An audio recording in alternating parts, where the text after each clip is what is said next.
I wasn't supposed to be inside the yard that long. The job was simple. Tighten the hinge, sand the wood, reattach the latch. But she kept coming out with questions that didn't need answers. "You sure you don't need a level?" she asked, standing close enough for me to catch the faint scent of citrus and something softer beneath it, like the inside of a linen closet warmed by sun. "I'm good," I said, voice steadier than I felt. "My wrench slipped anyway." She smiled, not wide, just a corner lift, and held out her hand for the bolt I dropped. Her fingers brushed mine, slow enough that it couldn't be called an accident. Then she looked away, pretending to check the gate's edge. That was the first time. She was my friend's mom, Mrs. Carter. Everyone called her Julia, but I couldn't. Not then. There was something too private about saying her name aloud. She carried herself with that calm you only notice when you've never had it yourself. Her house sat a little off the road, framed by wild rosemary bushes and a wooden fence that leaned like it had given up years ago. I'd offered to fix it after running into her at the grocery store. She'd been holding 2 cartons of eggs and an apology for how tall I'd gotten. Now, a week later, she was leaning against the post while I worked, her hair loose, a few gray strands glinting in the late afternoon light. She didn't talk much, but every time she did, I caught myself watching the way her lips moved, careful, deliberate, like she weighed every word before setting it free. "You do this for a living?" she asked after a while. "No, ma'am. Just handy. Don't ma'am me. Makes me sound old." She said it lightly, but her eyes stayed on me, waiting. "Sorry," I said. "Habit." Her hand was on the latch again, testing it. My hand followed, showed her the motion, lift here, slide down. Her skin was warm. She didn't pull away. Neither did I. The gate creaked in a way that sounded almost like a sigh. A truck passed down the road, slow, gravel crunching. She stepped back just a bit, half an inch maybe, and folded her arms like she'd just remembered something she wasn't supposed to feel. "You've got good hands," she said, and immediately shook her head. "For the work, I mean." "Yeah," I murmured, pretending to tighten a bolt that didn't need tightening. The silence after that wasn't empty. It had a pulse. The air smelled like cut grass and rain on metal. Somewhere, a neighbor's wind chime kept catching the same 3 notes. She shifted her weight, and the sleeve of her sweater brushed my forearm. It felt deliberate again. Or maybe I just wanted it to be. I told myself not to look up, but I did. Her gaze caught mine and held. There wasn't anything playful in it, just something searching, like she was measuring the distance between what was happening and what shouldn't. The wrench slipped from my hand, hitting the dirt. We both bent to pick it up, and when our fingers met this time, neither of us moved right away. "Careful," she said softly, voice catching halfway through. I wasn't sure if she meant the tool or me. Then the sound of a screen door slammed open from inside the house. A younger voice calling, "Mom?" She froze. Her hand dropped from mine. "Gate's fine," she said quickly, stepping back. But the latch was still loose, and my pulse was still hammering that I didn't go back the next day, even though I told her I would. I told myself it was because I was busy, but really, I just didn't trust what would happen if I saw her again. It didn't matter. 2 mornings later, she texted, my number saved somehow from when I helped her son move a couch last summer. "The gate's leaning again. If you've got a minute." I stared at the message longer than I should have. She didn't add a smiley face, but I could hear the smile anyway. When I showed up that afternoon, she was outside already in an oversized sweater, sleeves rolled past her elbows. The gate didn't need fixing. Not really. "You didn't have to come," she said, though she was already handing me a screwdriver. I didn't mind. Still raining. Stopped an hour ago. Her eyes flicked up to the clouds like she was checking if that was true. The air still smelled wet, a kind of damp warmth that made the wood darker, the grass heavier under our feet. I crouched by the hinge, feeling her presence above me, the faint shift of her weight, the sound of her breath close enough to hear. I try not to notice, but that was like trying not to breathe.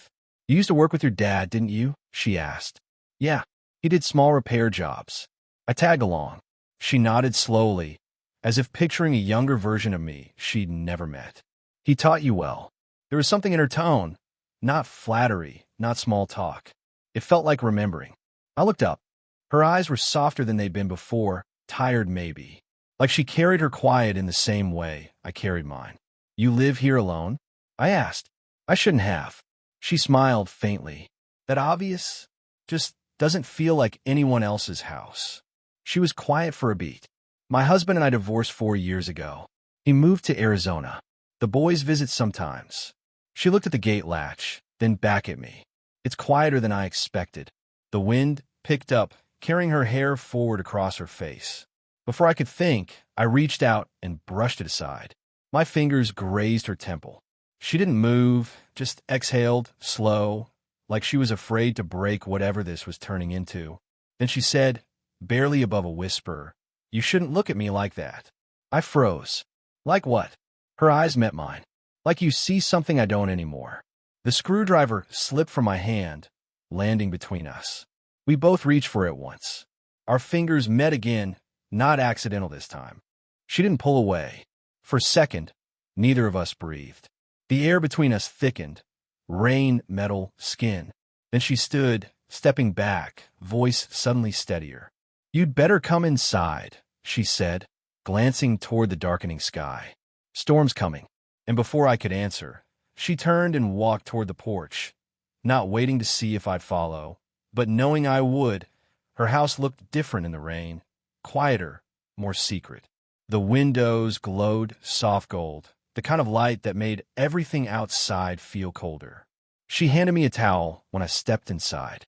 I didn't take my shoes off fast enough, leaving wet marks on the floor. "Sorry," I said. She shook her head. "Don't worry. Floors have seen worse." Her laugh was small, unsteady. She turned toward the kitchen, wrapping her own towel around her shoulders. The sweater underneath clung to her arms, darkened by the rain. I watched her pour 2 mugs of coffee without asking if I wanted any. When she handed me one, our fingers met around the handle, a small, electric moment that made the air feel charged. We sat at the edge of the counter, steam rising between us. "Did you ever think about leaving?" I asked before I knew why. She hesitated. "Leaving where?" "This town." She gave a short laugh. "I used to. Then I stopped thinking about things that weren't possible." The clock ticked above the sink. Rain tapped against the windows like it was trying to get in. "You shouldn't say that like it's final," I said quietly. She glanced at me. "You're too young to understand final." The silence after that stretched thin, not awkward, but heavy with things neither of us were ready to name. Then, somewhere down the hall, a phone buzzed. She turned her head sharply. "Is that?" "It's my son's," she said quickly, setting her mug down. "He leaves it here sometimes." But she didn't move to get it. I stood instead, the towel slipping from my shoulders. "Want me to?" No, her voice came out too fast. Then softer, "Stay." Her eyes flicked toward the doorway, like someone might appear. When no one did, she stepped closer. Her hand brushed my sleeve as she reached past me for something on the counter. A jar, a napkin, it didn't matter. The nearness was deliberate. I could feel the warmth of her breath near my neck, the faint tremble in her fingers when she steadied the jar. "You make it hard to think," she whispered. "Then don't think," I said before I could stop myself. Her head tilted slightly, eyes catching mine. The moment leaned forward, almost breaking its own balance. I could see the pulse at her throat, the line of her jaw, the hesitation fighting the wanting. We didn't move closer, not really, but everything in the room shifted toward it. Then the phone buzzed again, louder this time. She stepped back, quick, knocking her mug over. Coffee spread across the counter in a dark wave. "Damn it," she muttered, grabbing a towel. I reached for it too, and our hands collided again, warm, soaked, trembling. "Julia," I said her name for the first time. She froze, eyes wide. "You shouldn't," she began, but the rest caught in her throat. We stood there, inches apart, her hand still on mine, the world outside dissolving into rain. Neither of us said another word. But neither of us let go. The storm had passed, but the air still hummed with what it left behind, the kind of quiet that makes you notice every sound your body makes. She stood by the counter, wiping the spill that was already dry. I was still beside her, pretending to help, though neither of us had moved far since the coffee hit the floor.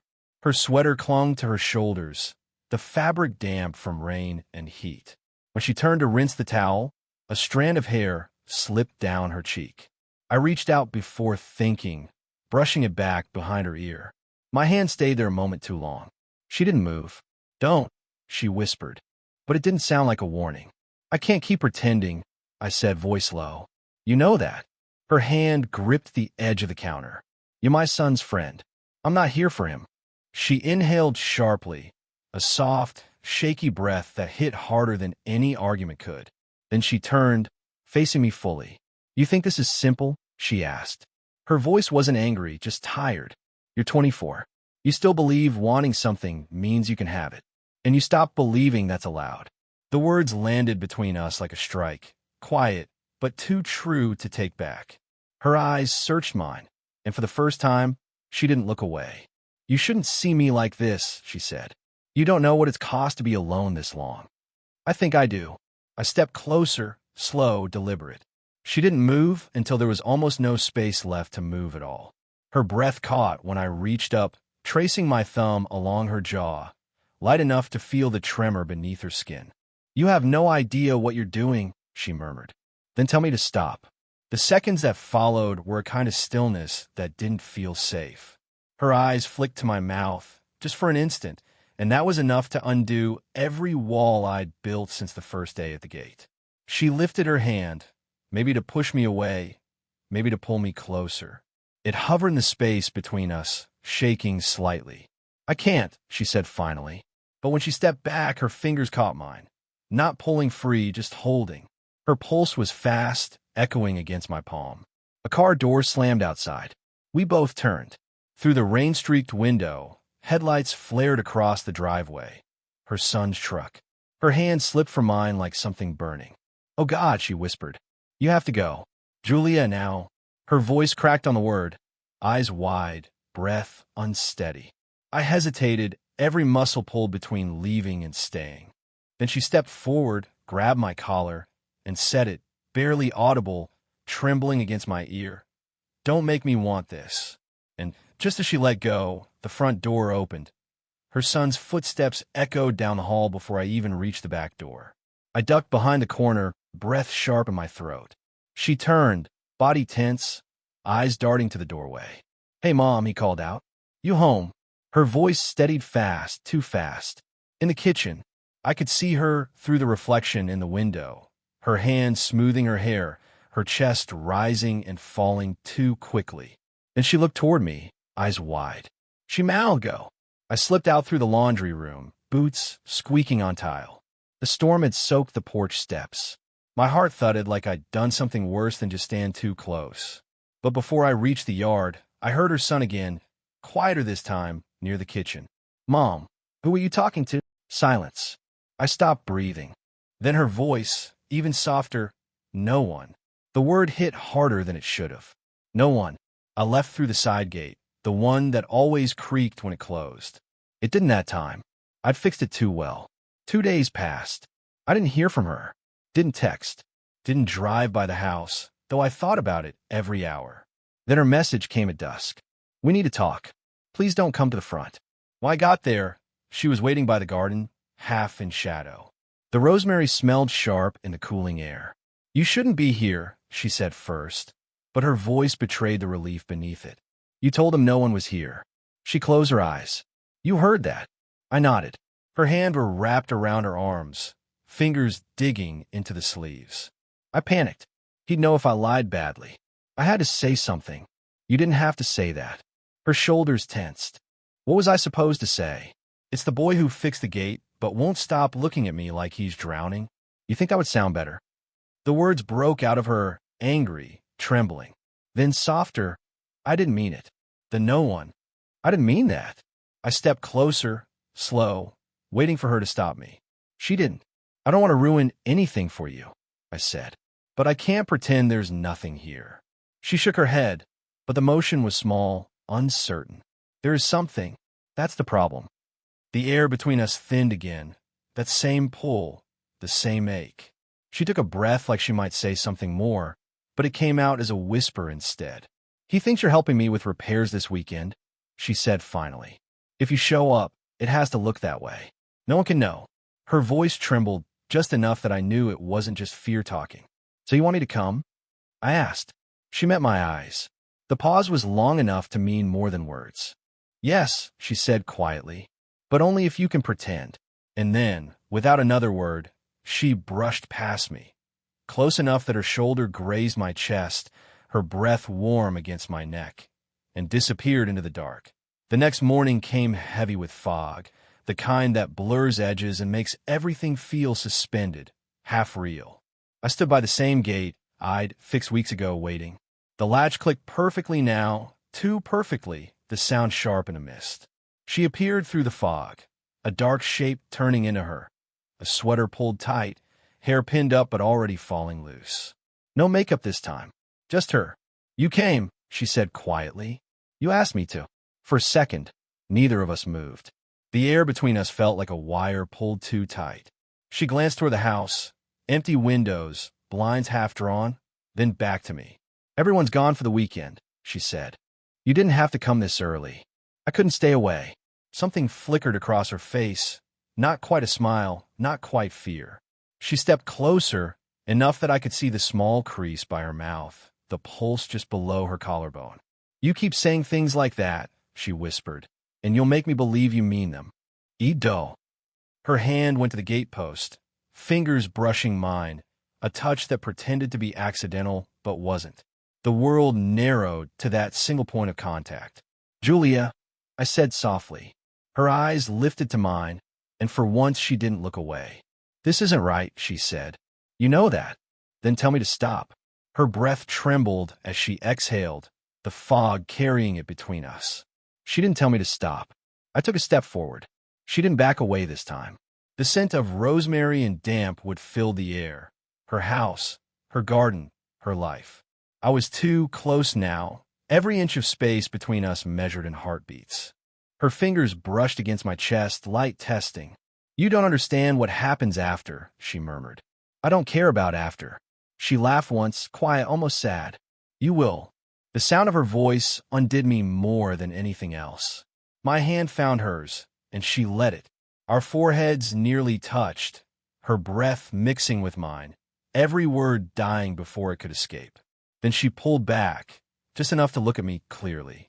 If I let this happen, it won't be small, she said. It won't fade. Then don't let it fade. Her eyes softened, regret, want, and something close to surrender flickering all at once.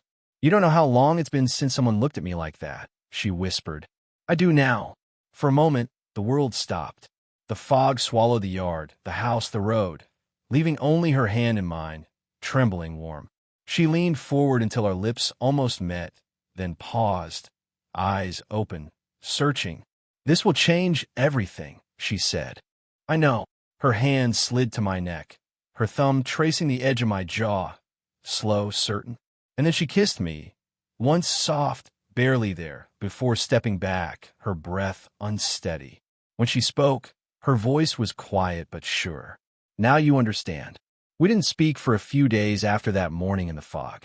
Not because something broke, but because neither of us knew what to call what had just begun. I replayed it over and over. The look in her eyes when she pulled away, the way her hand lingered against my chest before she let go. It wasn't rejection. It wasn't permission either. It was something in between, fragile and real. On the fourth evening, I drove back to her house. No text this time. No excuse. Just a pull that wouldn't quiet. The gate creaked softly when I pushed it open. She was sitting on the porch steps, sweater draped over her knees, a cup of tea steaming beside her. She didn't seem surprised to see me, just tired in a way that looked peaceful. I thought you might come, she said. I didn't want to make things harder. You already did, she said with a faint smile. But I don't mind anymore. He sat beside her. The wood was warm from the sun, still caught beneath it. Evening had settled around us. Orange sky, the smell of rain-damp earth. The quiet wasn't heavy now. It just was. She looked down at her hands, fingers tracing the rim of the mug. I've been thinking, she said, about how strange it is to want something that scares you. I nodded. Scares me too. Her eyes softened. You don't seem scared. I'm trying not to be. The cricket started up then, slow at first. She laughed under her breath, shaking her head. You're too young to be this patient. Maybe I learned it from you. That got her, her breath caught, eyes glinting with something that wasn't sadness anymore. I reached over, my hand covering hers. This time she didn't pull away. Her thumb brushed lightly over my skin, tracing slow circles. "We can't live in that moment forever," she said. "The world doesn't stop for us."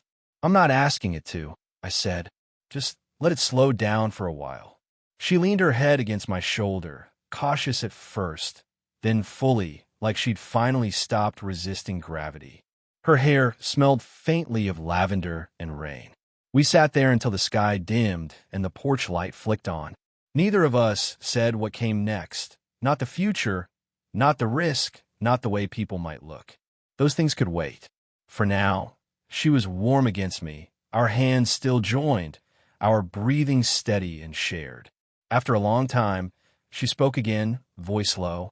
"You know you don't have to fix the gate anymore." I smiled. "I know. I just like being here." She tilted her face up toward mine, and for a moment, all the noise of the world faded. Just the rhythm of crickets, the hum of light, the quiet truth between us. When she kissed me again, it wasn't rushed or unsure. It was soft, certain, like something that finally found where it belonged. And for the first time, neither of us looked away. Did you enjoy the story? What kind of stories would you like to hear next?